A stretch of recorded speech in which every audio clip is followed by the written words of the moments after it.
Tonight we start with three separate stories involving deaths caused by parents and children in local communities. The first of those happened right here in Johnson City. We learned today mother Shakia Crute has been arrested for causing the death of her 11-year-old son.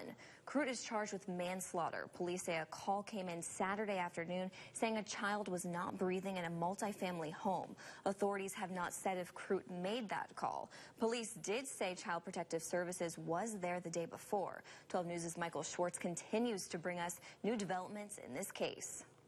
30-year-old Shakia Crute is behind bars at Broome County Jail tonight. The mother is charged with recklessly causing the death of her 11-year-old son, Jerome Smith. Illegally caused death is a rare occurrence in Johnson City, period, and even more so the death of a child. So the death of a child, very rare. Police say Smith lived in this home on Burbank Avenue where general child welfare complaints have been made at before. It is in, a higher risk area, what I would consider to be a more troubled area of Johnson City. Raymond Naholnick lives a few doors away and heard the police presence Saturday. And I just heard that there's some bad stuff happened down there. Other than that, he says he never saw other issues. I saw the kids out there playing, whatever, and the parents would let out there occasionally. Nothing out of the ordinary. Authorities involved in this case say Smith's other family members live in the area. However, his siblings no longer live in the Burbank Avenue home. Department of Social Services has addressed that issue. The family court will address that issue,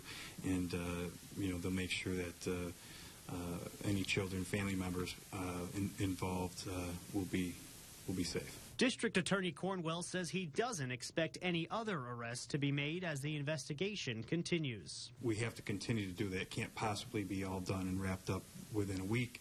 So that continues, and as it does in any case, it continues up until, and through the time of trial. Cornwell said Crute will be scheduled for a family court appearance in the near future. In Johnson City, Michael Schwartz, 12 News.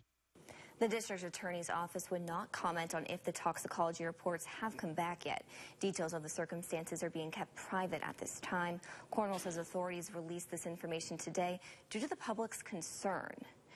And now this isn't the only death involving a mother and a son with connections to our area. Police say 27-year-old Darian Howard stabbed his mother to death in Syracuse, but he was arrested in Endicott. Syracuse police say Howard was arrested at 300 West Main Street. However, they're unaware of his connection, if any, to our area. Police say the victim was 54-year-old Valerie Crowder. Authorities say her sister was the one who found her dead inside the home. Finding her son was a team effort. From understanding, once we knew that Darian Howard was near Endicott, New York, we just started working and contacting those agencies and coordinating together to try to locate the suspect. When asked, police cannot confirm a motive as to why Howard would kill his own mother, but he has been charged with second-degree murder. And now that arrest was just made last night. Now in a different case today in Norwich, a father pleaded guilty to causing the death of his 1-year-old daughter back in 2018. According to Norwich police, the death took place that summer. First responders say they received a call about the girl not breathing. That girl later died in the hospital. And today the Shenango County District Attorney's Office says he pleaded guilty to manslaughter and was sentenced to 3.5 to 7 years in prison. Now let's send it over to Chief Meteorologist Howard Manges for a check on the weather. Howard? Yeah, it was a mild start to the day for sure, but winds moved in and colder weather moved in as expected. Here's a look at some wind gusts around the area right now, gusting to almost 40 in Ithaca, 41-mile-an-hour wind gusts at the airport right now. You can expect the highest gusts to continue over the higher elevations. Wind advisory in effect, Tompkins, Cortland, Shenango, Otsego, Delaware, through 1 o'clock tomorrow afternoon. Temperatures, boy, they've come down a long way today. 18 in Binghamton right now, 20 in Syracuse, 25 in Scranton. Radar and satellite, still a few snow showers out there. Not expecting much in the way of significant accumulation. Persistent snows could maybe see an inch of snow, but I got to be honest with you, with the way the wind is howling, it's going to be very difficult to measure it. Morning forecast looks like this. More clouds off to the north and northeast, but look at the winds. They still stay pretty strong through the morning hours. We'll let you know when they back off, and as well as some detail on the storm for next week coming up. All right, thanks, Howard. And speaking of those windy conditions, NYSEG has had quite the day with several power outages across New York, and that includes right here in the southern tier. Some of the counties NYSEG reported customers without power included Broome, Shenango, and Delaware earlier today.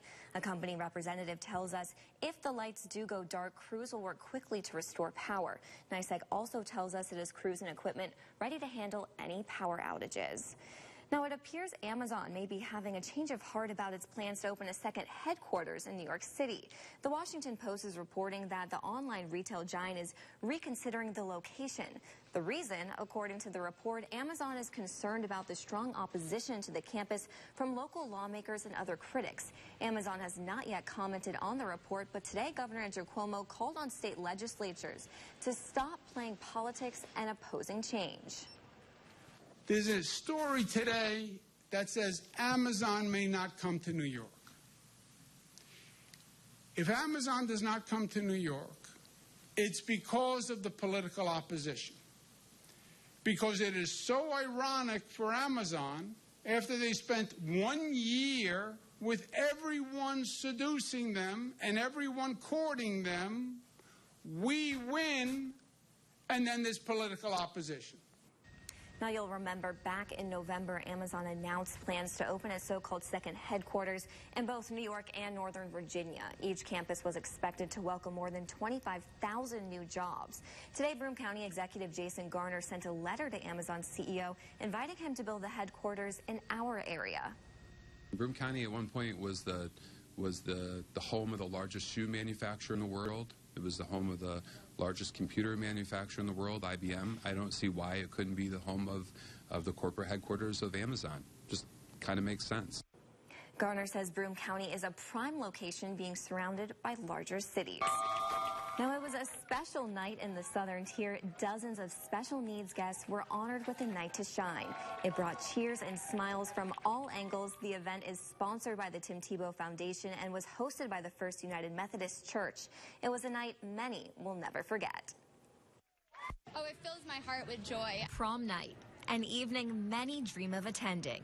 Best experience I could ever describe. From hair and makeup to decorations, it's often a once-in-a-lifetime experience. It is our night to shine. But on Friday night, it was an extra special evening for 75 special guests from across the southern tier. More than 100 volunteers put on a night to shine prom to welcome special needs guests. The fact that you get to see them be so joyous and have such a great time and smile and laugh and dance on the dance floor, it's the best feeling. Although run by the Tim Tebow Foundation, the former Rumble Pony wasn't able to make it, but sent a video message to say hello. Once the event got underway, our cameras weren't allowed inside the prom, but we saw each guest ride up in style with their buddy for the evening. Rolling out all the stops, they even got the chance to meet Prince Charming and his fellow princesses. Give some people a night that they'll remember as much as a night that we will remember. The worldwide program aims to inspire inclusion, spread love, and bring communities together. Socialize with them and get to know them, but more importantly, make them feel loved and welcomed and just feel like they are an awesome person that they are. A night everyone will remember. If you want an opportunity to serve the special needs community and make someone's night, it's this opportunity through Night to Shine. It certainly was quite the night, and every special guest was crowned either a king or queen by the end of the evening. And while one prom was underway, Binghamton High School held an event for people to prepare for their special nights. The second annual prom fashion show and open closet took place tonight. It's run by Sisters for Sisters, a student-run women empowerment group. Donated dresses were modeled on the runway for high schoolers from all over the area. Afterward, they're able to choose a dress to take home so that cost doesn't come in the way of anyone enjoying a prom night. A lot of girls didn't want to go to prom because of the cost, and the cost could just be so much, and we don't want any girl to feel like she can't go to prom because she can't afford a dress. Any dresses left over from tonight will be donated to Ever After Bridal, who will also be donating them to Girls in Need.